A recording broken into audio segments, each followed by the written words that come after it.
उड़ने की बात परिंदे करते हैं मदन चोपड़ा, टूटे हुए पर नहीं। क्या रिश्ता है तुम्हारा गंगा के साथ? विश्वास का, मान का, मर्यादा का, पूजा का, प्यार का।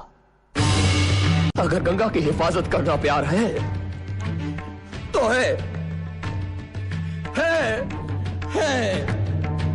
प्यार है। अरे हटा, चल अपना बजा।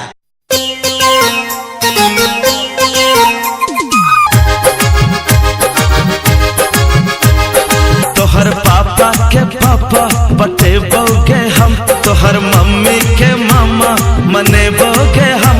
जब जब कहबी तब करबो गे गोरी, तोरा सा लव करबो। कहियो लड़की ने देखले छी की?